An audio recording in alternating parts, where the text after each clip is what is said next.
Alba de Evan e Xavier Domínguez veñen a presentar a súa última novela dedicada a un público xuvenil, Maxia de Pedra. Sí, hola, bons días. Contame un pouquiño de que vai a novela. Pois a novela trata un pouco a historia de Galiza, non vai tocando algúns puntos como a época dos petroglifos, a época dos castrexos e a romanización. Vai fiado todo un pouco dende o presente con a rapaza Anxela, que fai un achado singular ao lado da súa casa, que é un petróglifo moi especial. Bueno, hai un componente tamén de fantasía, de maxia, hai un petróglifo que tamén é roubado por un traficante de obras artísticas.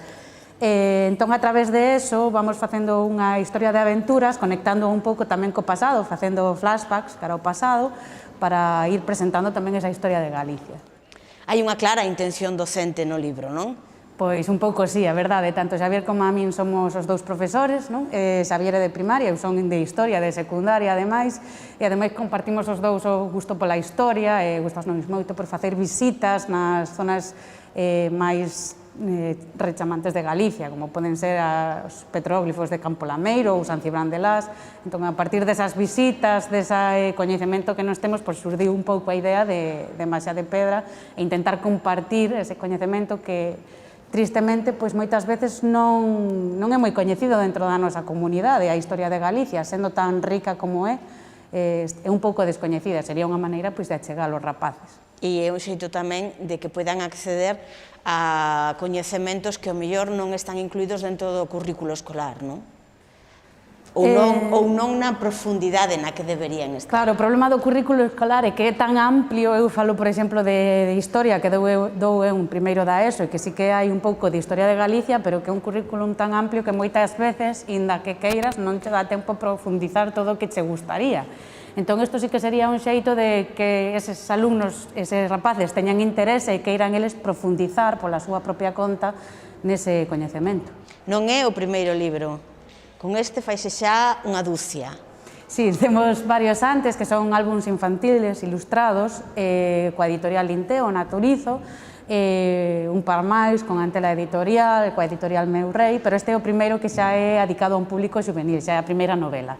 Comezastes con Naturizo? Sí, Naturizo foron os primeiros. E como xorde a iniciativa? De onde salen as ganas de facer literatura para nenos pequeniños? Pois a verdade é que nós os dous escribíamos de antes, o habitual na adolescencia, que escribía relatos, presentabas a concursos, pero despois todavía non se nos ocurrira escribir en conxunto. Pero traballábamos nun cole nese momento os dous xuntos, había un proxecto medioambiental, e creamos un personaxe para intentar enganchar os nenos ao cuidado do medio ambiente. Ocurriusenos que o mellor cun conto seríalles máis fácil conectar co personaxe e coñecer esa realidade. E de aí naceu o primeiro Naturizo. Despois dese, pois xa viñeron 8 máis, xa vai a salir o 9º. E dades o salto e ampliades o rango de idade. Sí, vamos ampliando e vamos complexizando un pouco as historias, e xa chegou un momento en que se nos ocurriu unha que xa dixemos, bueno, isto xa non é infantil, xa é unha novela. Tedes polo menos con Naturizo, eu dou fe de que tedes un público xa fidelizado. Sí, a verdade é que xa hai unha canteira de nenos que o coñecen e que en canto sale o seguinte, pois xa o están pedindo. Que ás veces pois mandannos cousas, cartas, e a verdade é que é moi satisfactorio. Eso obriga vos a estar máis activos? En parte, sí, non? Sempre a demanda pois te anima pois a escribir o seguinte, o ver que é ben recibido, que gusta, que o coñecen. Aparte ten o peluche, que tamén ten moito éxito, entón, pois anímache a pensar a seguinte historia, a verdade é que sí. En que momento, porque os nenos máis pequenos sí que están acostumados a ler ou a que lle lean contos, en que momento pensas que se perde ese enganche aos libros?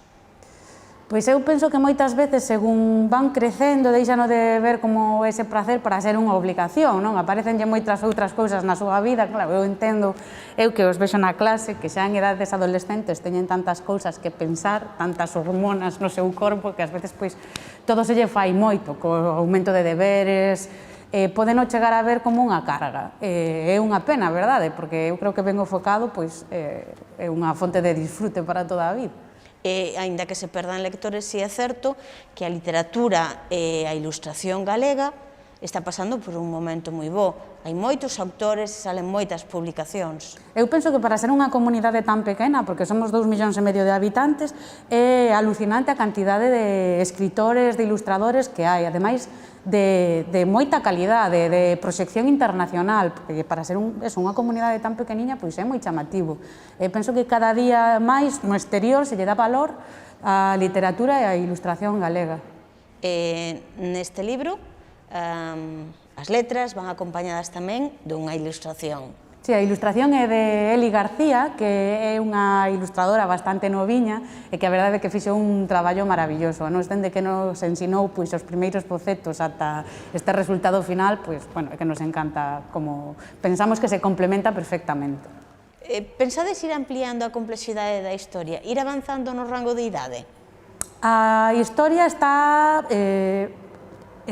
préstase moito a unha segunda parte, non? De feito, xa estamos a escribir, despois, pois, dependerá de Xerais se lle interesa ou non, pero, bueno, estamos a escribir, en principio sería dedicado para o mesmo rango de idade, só que cos mesmos personaxes e ampliando nesa historia de Galicia.